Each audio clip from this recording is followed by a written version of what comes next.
Masechet Baba Mesia Daf Yod Aleph. The main topic today is whether if someone acquires something through his courtyard, an item enters his courtyard, he wants to acquire it in that manner, does he have to be there near the courtyard, or can it work even if he's not around? So the Mishnah teaches, Ra'a otan rasin achad mesi'ah, achar sebi shavur, achar gozalot shelo parchu ve'amad, zachtali sadi, zachtalo. היה סבי רס כדרכו, או שהוא גוזלות מפריחין, ואמר זכתה לי שדי, לא אמר כלום. If an owner of a field sees a bunch of people running after some lost item, like a deer that has a broken leg, or pigeons that don't know how to fly yet, so these are items that are easy to catch, and the owner of the field, he sees, right, this deer entering into his field, and the whole bunch of people, everybody's trying to get to it first, because it's an ownerless item, so anyone who grabs it first will keep it. And then he sees it's in his field, and so he announces, I acquire it through my field. Then that works. So it's a combination of things. Number one, it's on his field. Number two, it's ownerless. Number three, because it has a broken leg, he can catch up with it. So if he wanted, since he's nearby, he can run and catch it physically. So therefore, he's announcing it, not necessarily because you always need to announce whenever you acquire something, but rather he wants to let the others know, listen, my intention is I am acquiring it, so don't bother running after it because it's already mine. So that case, it works. But if the deer is running normally, it doesn't have a broken leg, or there's pigeons and they know how to fly, and a whole bunch of people are running after them, it doesn't matter. First of all, they're not going to be able to reach them. And the guy who's nearby, and now the deer is running through his field, and he says, my field, I want my field to acquire that deer for me. He said nothing because he cannot catch up to it, and his field is not enclosed. And so the law is, this is the main principle of this Mishnah, a courtyard can only acquire an item for a person if it's guarded. If it's not guarded, then just being on his courtyard cannot. So there's two ways that can happen. Either it actually has a fence around it, and so an animal, even a deer that runs fast, goes in into his fenced area, and he can close it in there. Well, then yes, that he would acquire it that in that way. Here we're talking about a field that's not enclosed, but if it's a slow-moving item that he can run and catch, then that's also fine. That's still called guarded, and he acquires it. But if it's an item that's running fast that he cannot get to, then his field cannot acquire it, and so the people running after it, well, if they can catch up to it somehow or corner it, it'll be good luck to them. They can take it. All right, so that's the main principle. Only a guarded field can acquire an item for someone.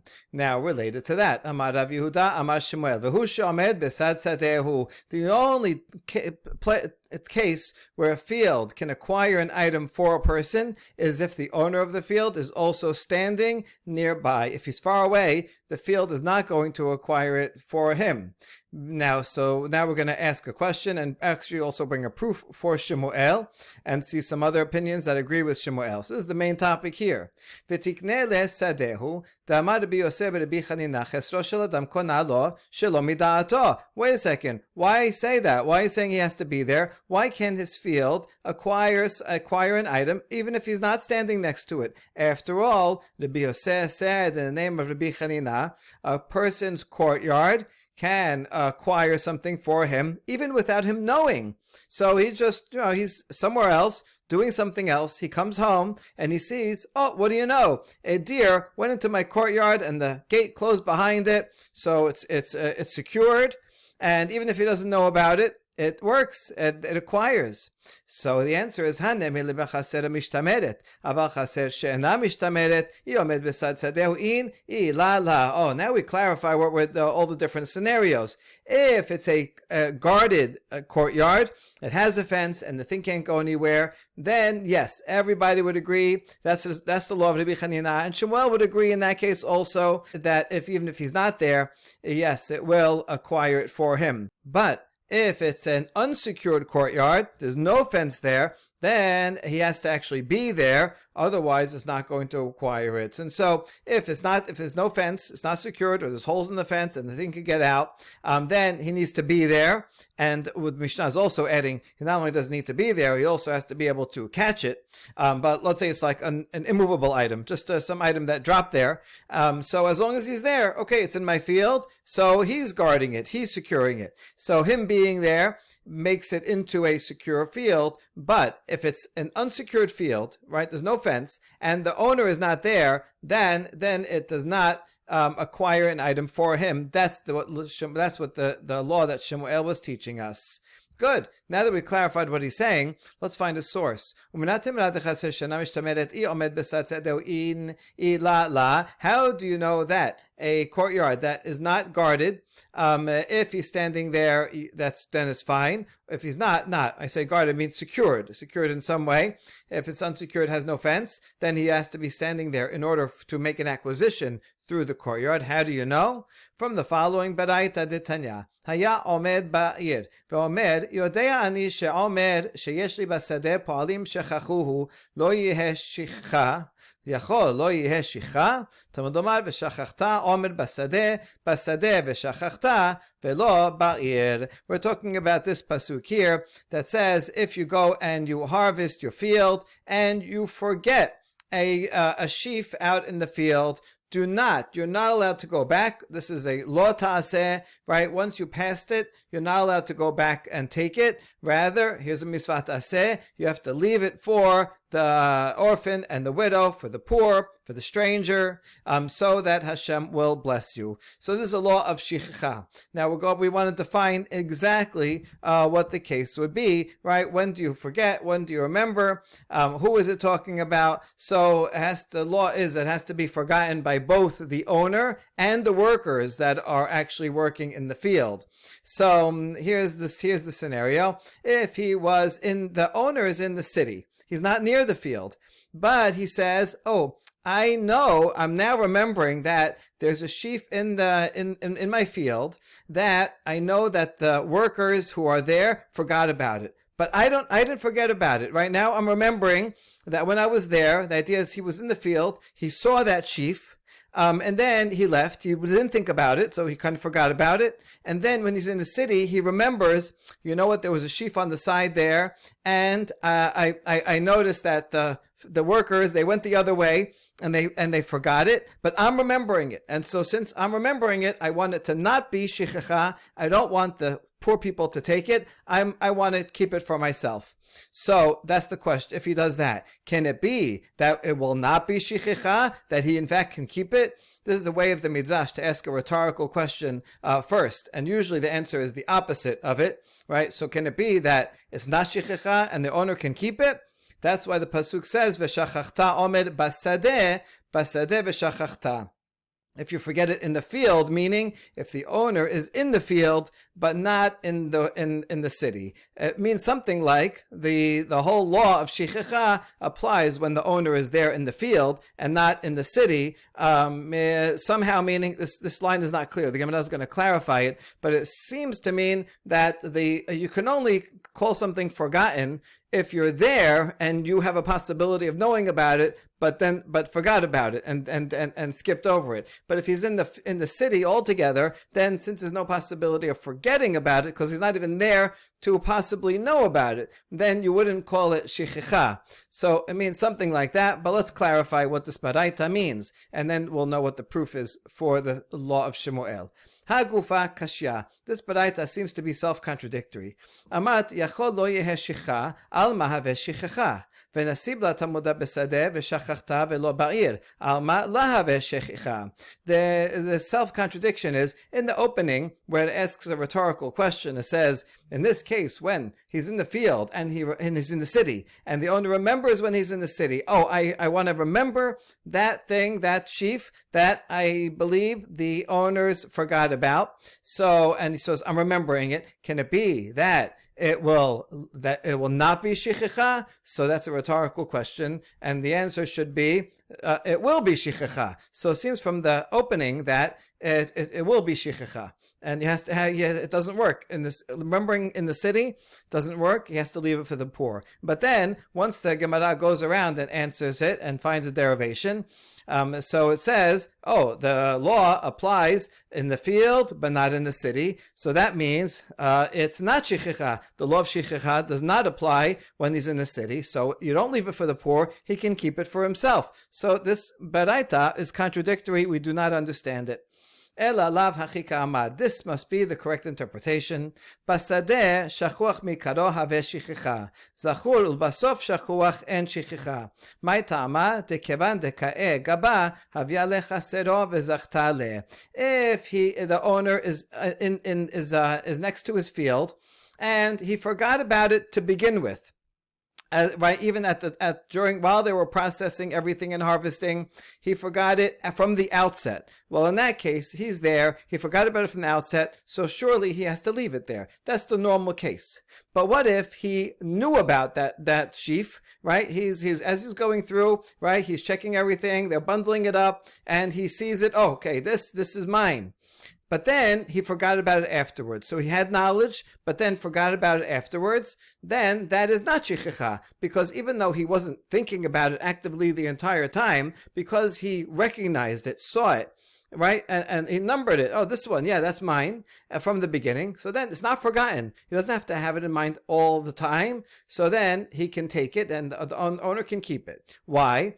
Because he is there, so it's in his courtyard. And his courtyard will acquire it for him. So this interpretation is saying that it's true. He remembered it in the beginning, then he forgot it, but then once he remembers it again and he's there, so then, oh, I want that thing, I want that sheaf. So since he's there, automatically becomes his because the courtyard acquires it for him. That's why it works when he's nearby. However, if he's in the city, aval ba'ir, afilu zachor u'basof shachuach havyesh shichecha ma'tama delete gabe delizke lev. If he's in the city, surely if he didn't think about it the entire time until later, and if he didn't know about it even from the outset, surely that would be shichecha. But even if he knew about it at the beginning, right? He saw it when they were bundling it up. That's going to be mine. And then he forgot about it. But then when he was in the city, he said, oh, wait, I forgot about that one. Now I'm remembering. And he wants to now take it for himself. He cannot. Why? Because he's not there to acquire it. And his courtyard cannot acquire it on his behalf because he's not around. This is the proof for Shemuel that we see that you have to be, if you're nearby your courtyard can acquire something for you, but if not. We're talking about a field. Generally, a field would not be necessarily fenced in all the way around. So we're talking about an unsecured field, and this is exactly Shemuel's law. If you're there, your field can acquire the sheaf for you. If you're not there, they cannot acquire it for you, and you have to leave it for the poor. All right, so this seems like a good proof, but we're going to challenge it. Mimai, dilma gezrat hakatuv hi, debesadeh neve shichecha, u'ba'ir la neve shichecha. Wait, how do you know? Maybe this baraita is explaining that this is simply a Torah law, gezrat hakatuv, that if the owner is at the field, then whatever he leaves there and forgets there is shichicha. But if he's not near the field, since he's not there to even possibly know about it, you can't call it forgotten. And maybe the whole law of shichicha does not apply when he's in the city. And maybe that's what this baraita is talking about, but it has nothing to do with Shemuel's law of acquiring it after having known and forgotten and then remembering again and acquiring it if you're next to it but not next to it. No, that's not what the baraita is talking about at all. Maybe it means that there's no law of shichicha when the owner is in the field. But we say, no, that's not true. The pasuk has some extra words. All right, don't go back and take it. It already says you have to leave it to the poor. So why do you have to say also, and don't go back and take it? So it must be that those extra words are including if someone forgot an item in his field while the owner is in the town. So we see that the law of shichicha does apply while he's in the town, and therefore the baraita must be teaching us Shemuel's law. But we say, no, we need this. This pasuk is not extra to learn about the guy in the city. We need this to add a lav. Not only is it a misat aseh to leave the item for the poor, if you go back and take that sheaf that you forgot, then you're violating a negative prohibition. It says, no, but there's still extra words. Because if it's just to teach a lav, the pasuk could have said, lo tikachenu. My lo tashuv, lerabot shechat ha'ir. The extra word lo tashuv is teaching me that the law applies, also in the city, and therefore that braita is good for Shemuel. No,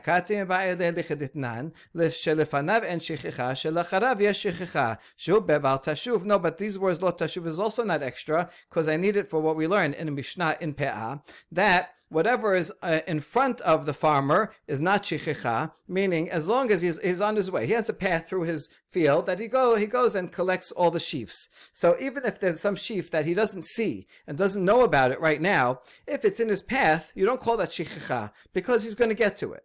On the other hand, if he has to go backtrack in order to get it, then that's what he's not allowed to do, to go back, and that's where shichicha applies.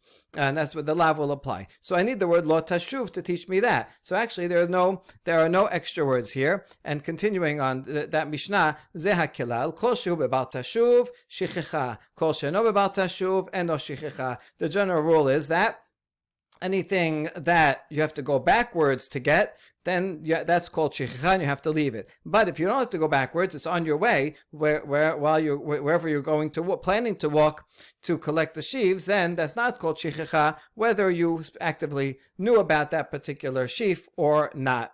So we need this pasuk, an entire pasuk, to learn all the various laws of shichicha, and this sustains the challenge against the proof for Shemuel, because maybe in fact this baraita is teaching that there's just no law of shichicha when the owner is in the city.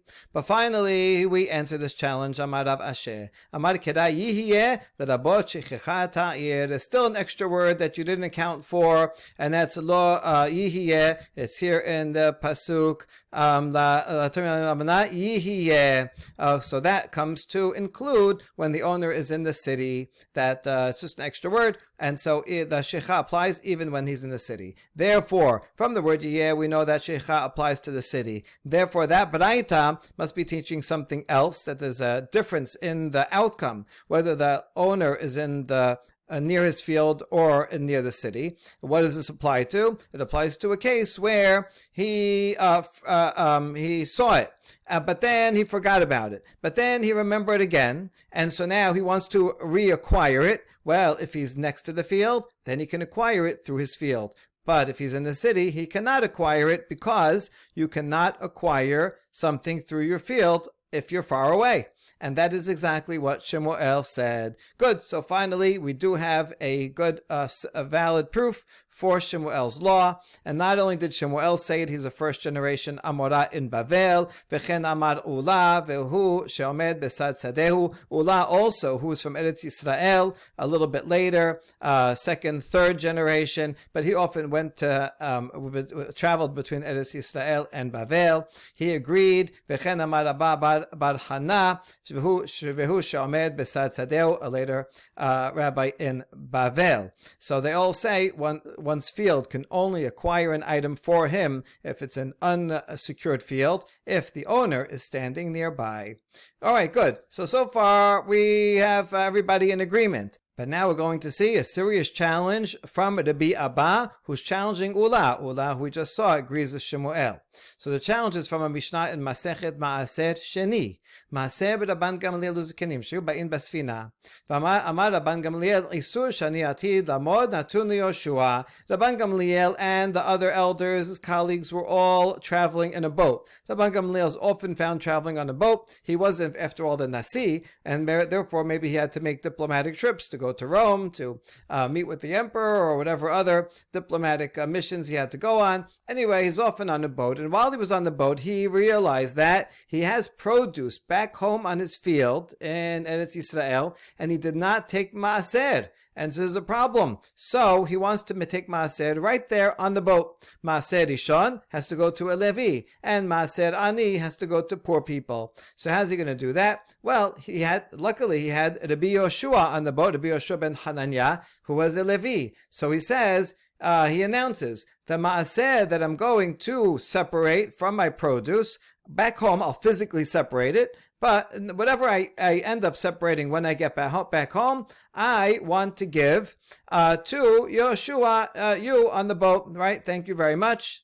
And in addition, how am I going to get it to you? How am I going to effectuate this transaction now? I want it to happen now. So the place, the area that that Maaseh is in, the land under that Maaseh, will be rented to you, right? And here's a coin.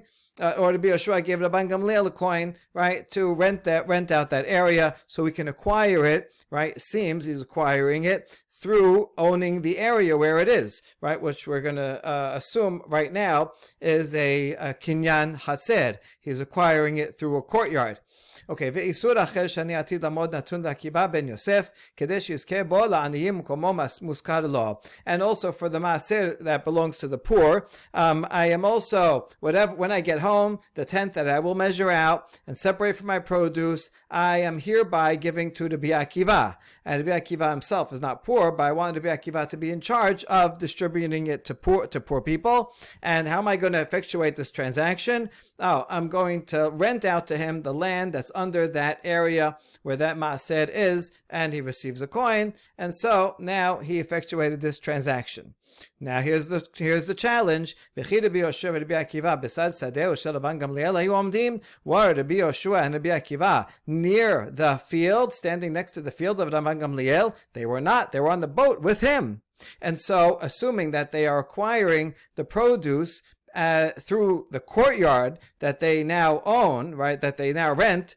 You don't have to own it; you could rent it. So if you can do it through a courtyard, here the rabbis are not near the courtyard, and yet Raban Gamaliel knows what he's doing. That effectuates the transaction. So this proves against Shemuel, and says that one can acquire something through one's courtyard even if the owner is not present. Good challenge. Amar le dame haime Rabbanan kedela gamre inasher shemata. This question was asked by Rabbi Abba to Ula, and Ula gave a very sharp answer. He says, this sage seems like someone who never studied a halacha. He doesn't even know basic halacha, and Ula didn't give him the time of day, didn't even give him the consideration of answering him. He just said, you don't know what you're talking about. You're Ama'aretz. You never learned the halacha, and that's it. Walked away. Wow. So it seems to me like a good question, but Ola did not think it was a good question, not worthy of answering even. So Rabbi Abba is stuck. He still doesn't know the answer.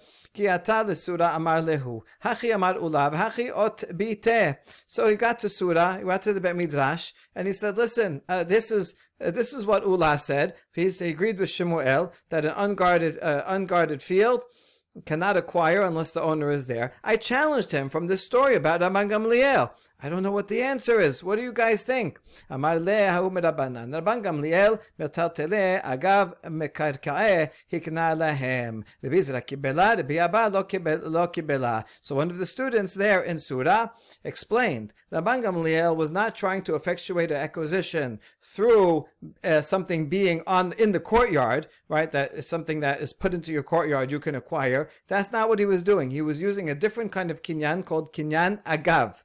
Kinyan agav means if I sell you land, while I'm selling you land, I can add also, while I'm included in this transaction, also these movable items. There's a machloket whether the movable items have to be on the land that I'm giving over or selling, or even off the land. Let's say it's on the land. In this case, it happens to be on the land. That seems to be the point. So it's as follows. Raban Gamaliel is saying, here, I am renting you the land, and then agav, while the land is going to you, it's not as a courtyard. See, this can only be done when you're transferring the land. But Raban Gamaliel is transferring the land right then. So he says, kinyan agav, and he gets it as well. That's why it works. But in fact, Shemuel is right. If he was trying to use a kinyan through the chatzer, then it would not work because they're not there. So that's why there's no question. And maybe that's what Ula meant when he said, you don't know basics. You don't know what a kinyan agav is. This is a basic halacha. Figure it out. Okay, so that was the answer that one of the sages gave. Rabbi Zera accepted that answer, made a lot of sense. But Rabbi Abba still did not accept that answer. Why not? Why did Rabbi Abba agree that it can be a kinyan agav? Amar Rava, Shapir avid la kibela, vechi lo haya lehem suda liknot menu b'chalifin. It doesn't. Rabbi Abba didn't explain to us why he didn't accept it, but Rava later on explained what Rabbi Abba was thinking, and he says Rabbi Abba was right for not accepting that answer. After all, if it's just that they wanted to do a simple kinyan, what, did they not have a handkerchief to use to do kinyan chalipin? Instead of having to rent out the land, you don't have to do that. You can just do a kinyan chalipin, and that works. That works anywhere. If I want to transfer to you something, so I could just have you give me a handkerchief, and then we do the symbolic exchange. So Raban Gamaliel, he could have given to Rabbi Yoshua a handkerchief and said, "Here, accept this handkerchief," or the other way around. Rabbi Yoshua would give Raban Gamaliel a handkerchief, and Raban Gamaliel would say, "Right, I accept this handkerchief, and in exchange, I am transferring to you the tenth of the produce that belongs for Ma'aseh Rishon that I will separate eventually." So you could have done that easily. Rather, why didn't they do a kanyan chalipin? There must be a good reason. Ela tovat hana'a ena mamon liknot mimenu b'chalipin, because you can only do kinyan chalipin if something I own and I want to transfer to you. So then you give me a handkerchief and I give you the thing that I own. Maaser is not really owned by the farmer. Maaser is automatic. You have to give this. And so therefore, the only thing that the owner can give is the privilege of giving it to you, Levi, instead of the other Levi. That's what the prerogative of the owner is, that he can decide. But it's really not his, that it's not his property. And therefore, you can't use a standard transaction to transfer Ma'ased. You have to give it over by hand, because it's not his to give. And that's why he could not use kinyan chalipin. And just like he could not use kinyan chalipin, hachaname tovatana ena mamonik not agabe karka, you can also not use kinyan agav in order to transfer the privilege of giving it to this Levi instead of that Levi. It's not the owner's property that he could possibly give it over through kinyan agav. And therefore, Rabbi Abba said, no, it was not kinyan agav, because if they could use kinyan agav, they would have used kinyan chalipin. Rather, this had to be a transfer that had to be into the hand of Rabbi Yoshua. Now, Rabbi Yoshua he doesn't have the maaser there to put it in the hand of Rabbi Yoshua, but a courtyard is like a hand. And therefore, he said, you know what? I want you to rent out my land over there. Right? Give me a coin. I'm renting to you an area of my field, and now you will acquire it through it being in your courtyard, which is the same as it being in your hand. And so you see that a kinyan through a courtyard can be accomplished even if the owner is not there, and that's the challenge to Shemuel, and that is Rabbi Abba. That's why Rabbi Abba did not accept the answer that they gave in Surah, and Rabbi Abba seems to have a really good question, and we still don't know why did Ola reject it out of hand. So we'll give a couple of explanations. Velohi matenot kehuna netina ketiva behu chalipin derech mekachu mimkarhu mitartilin agam mekarka netina alim metahi. So Rabbi Abba, Rava here, Rava's comparison of kinyan chalipin to kinyan agav is not a correct comparison. Why? Because regarding gifts that you have to give to a kohen, Torah says you have to give it, so it has to be a netina. That's why chalipin doesn't work. Chalipin is only for buying and selling, where each party is getting and giving something. Kinyan chalipin is not good for as a gift. You can't sell. If I have to give terumah to a kohen, I can't sell it to him. I can't get any benefit from it at all. It has to just be a gift.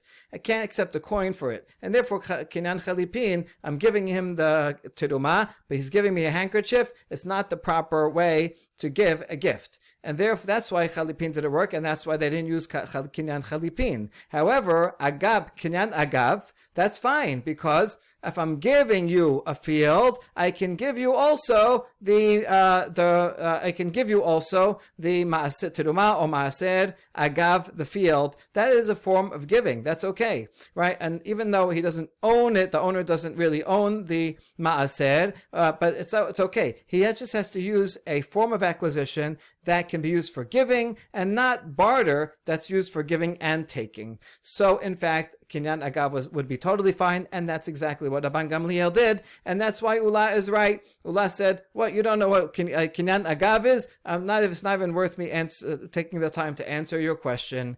And so Shemuel and Ula are upheld. Raban Gamaliel did kinyan agav, and kinyan agav can work to give maaser, but the kinyan chalipin couldn't, and so that's why they use kinyan agav and not kinyan chalipin. That's one answer. Another answer, Rapapa Amar, Dat acheret makna otan shanem. Rapapa says there's a difference between finding a lost item between acquiring something from the owner who wants to give it to you. If Shemuel's law applies to a mitziah, you have this wild deer that's ownerless, or that someone lost it and he gave up and there's no identification. And so if you have a case like that where there's no one giving it, then you need a courtyard that's secured, or you need the owner to be there and be able to catch the deer. So in order to acquire an item that's ownerless, the owner needs to be there to be aware of it and be able to secure it. That's where you need the owner to be there. However, if there is another person that's giving it over, selling or giving it, then as long as he puts it in your courtyard, even if it's an unsecured courtyard and you're not there, it works. And so that's exactly what the case of Raban Gamaliel. Rabbi Yoshua wasn't acquiring something from Hefker, he had da'at makna. He had the Raban Gamaliel actively giving it over to him, and so he said, "Listen, first of all, here's the field, and second of all, you acquire acquire it in the courtyard." So according to Papa, in fact, it can be done as a courtyard. It doesn't have to be kinyan nagav. He might agree with Rava, ki chalipin and nagav are not strong enough to work for giving maaser. It has to be put in the hand, and this is the same, putting it in the hand, putting his courtyard, and because as a giver, even with the owner is not there, that's okay, and Shemuel can agree with that. Uminat timra. Now, this law that if you have another person giving something over, then it can be done in the courtyard even without the owner there. What's your source for that? Ditnan. It's our Mishnah. Ve'amar Rabbi Yirmiyah, amar Rabbi Yochanan, v'hu sheras acharehen magi'an, u'be'er Rabbi Yirmiyah b'matana he'ach, קיבלה מיני רבי אבא בר כהנא, אף על פי שרס אחריהן ואין מגיען. מה טעמה? לאו משום לדעת אחרת מקנה אותן שנה. Our Mishnah taught that if some people are running after a deer, and it goes into the owner of into a field, and the owner of the field sees it and says, "I want it." Right, my field acquires it for me. Then, as long if it's has a broken leg, and he can catch it, then he acquires it. Now, about this Mishnah, Rabbi Yochanan clarified and said that's if he could run after it and get to it. So meaning even if it's a broken leg, that by itself maybe could still go faster than the owner can. So the point of the broken leg is that he has to be able to reach it and catch it. So that way it's secured, right? He has to be there and be able to secure it in order for his field to acquire it. Good, that's the halacha we know. Now, Rabbi Yirmiyah asked a question about this ruling. What about as a gift? What about not a wild deer running that has no owner? What if it's someone that owns a deer and wants to give it as a gift to someone else? Can he bring it, let it loose in the other person's field, and then can the receiver of the gift acquire it thereby? Does he have to be able to run after it, or is the halacha different? Rabbi Abba bar Kahana, different Rabbi Abba, heard this question, and he said, even if the owner is running after it and cannot reach it, it's still okay, right? He doesn't have to. He can still acquire it, even if the deer is faster than him. That's okay. Why? What's the difference between a gift and a lost item? Is it not because that there is another person who wants to give it over? So as long as you have a giver who has his competence and says, "I want to give it to you," then you need a lower level of a transaction. And even as long as it's on this field, he says, "I got it." right? And even if it runs out after, that's okay because the giver gave it over. But if there's no one giving it over, then you need a stronger transaction, and you need to be able to actually catch it and have a secured field. So isn't this a good proof that if there's another person there, just like Raban Gamaliel on the boat, he wanted to give over the maaser, and that's why the owner didn't have to be there, and it could be unsecured. Amar le Rav Shimi l'Rapapa hare get dedat acheret makna ota v'amar ula vehu shomedet besad beta or besad hasera. We have a challenge to this rule because look at a get. The law regarding a husband giving a divorce document to his wife is there is a makneh. The husband wants to give this and he wants to make an acquisition that his wife will get it. And yet Ula said that if the husband, instead of putting it in her hand, throws it or puts it into her courtyard, it only is effective as a get if she is standing nearby, near the house if he throws it into the house, or near the courtyard if he throws it into the courtyard. So you see that here, even though there's dat makna, nevertheless, the receiver has to be there. So this seems to go against the principle you just taught. But we answer, Shana get itebal kolche. But no, a get is different from a gift, because a get, the husband can give even against her will. Whereas a gift, if someone says, I reject the gift, then you can't give a gift to a person that rejects it, right? If you don't accept delivery, then you don't get it. So the cases are different, so you cannot compare them. But this answer does not make sense. Mitkif la Rav Sheshat bered Rav Idi. V'lav kal v'chomer hu u'ma get ite b'al kolche I omedet besad beta u'ba'a besad chesera'in ila la matana demidate lo kol sheken. There's a kal v'chomer here. If regarding a get, where she has to receive it even against her will, and yet the receiving only works if she's standing next to her house or next to her courtyard. And if she's not standing there, no, then a gift that a person only receives willingly, all the more so that they would have to be there and be present, otherwise it wouldn't work. In other words, a get should be easier to make a transaction to a get where you don't need her willingness. A husband can forcibly give a get to his wife even though she is rejecting it. That's the halacha medeoraita. Now there's a derabanan later that she has to also be willing to receive it, and then for that reason you do have sometimes the law of agun, a husband who cannot remarry because his wife refuses to receive a get. It happens less often than an aguna, but it does happen in many cases. But that's a drabanan. But medoraita, he can force it upon her, and so therefore, and yet even though it's force it upon her, she has to be there. All the more so with a gift where she needs her acceptance. That should be more difficult. So all the more so, it shouldn't work if she is not there. So this is now again a challenge to that rule that if there is a makneh, a person whose mind is giving it over, then it can be done without the person there. Ela amar Rav Asher chaser itrebai mishum yad velagad ameshirichut gabe get dechov hula en havin ladam ela befanav gabe matanaz dezechut hulo zachin ladam shelo befanav. Even though we said that a courtyard is included as an extension of one's hand. That's true, right? We saw that discussion before. And nevertheless, it also has an aspect of it being like an agent, and it shouldn't be any worse than an agent. So what's the comparison? Regarding a get is detrimental to a wife. Now, sometimes a wife wants a get, it's true, but just in terms of financially, while a woman is married, she's guaranteed to get food, clothing, and shelter as the conditions of the ketubah. That's a legal obligation. She can go to court if the husband is not providing for her daily needs. So she has lifetime security, everything that's not lifetime. As long as he's alive and they're married, she has secured financial security. And now, by receiving a get, she's agreeing to have that funding stopped. So this is a financial detriment to her. And we have a rule that a shaliach, a person acting as an agent for someone, cannot do something detrimental for the person unless the person is present and agrees to it. Whereas you can do something beneficial for a person without that person's knowledge. knowledge. Like, if the person's not around, I see a watch and I pick it up. Oh, my friend would like it. I pick it up for my friend. Since this is this is a benefit.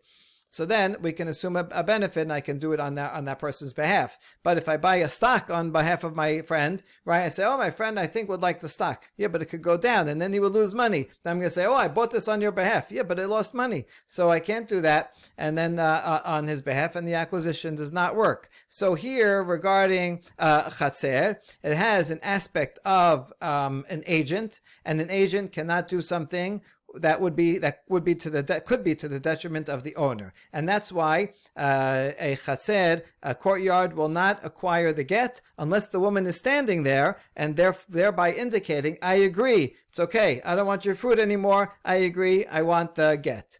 Whereas regarding a present, a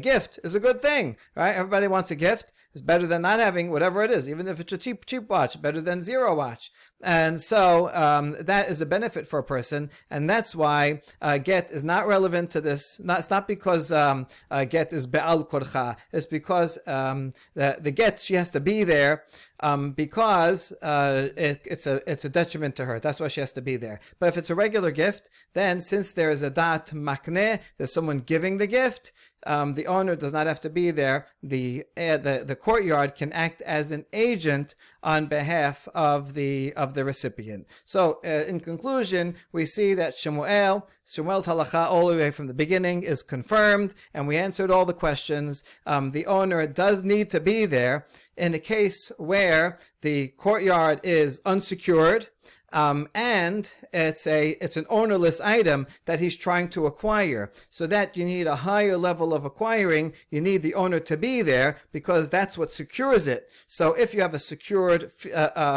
area with a fence around it, and the item can't get out and people can't get in and take it, that's secured by itself. A courtyard like that can acquire something without the owner's presence, even if it's a lost item. But if it's not secured, then if it's a gift that a person is giving over and there's a dat makneh, that's fine. He can put it into the courtyard even though the courtyard is unsecured and the owner isn't there, because you have a giver. That's fine.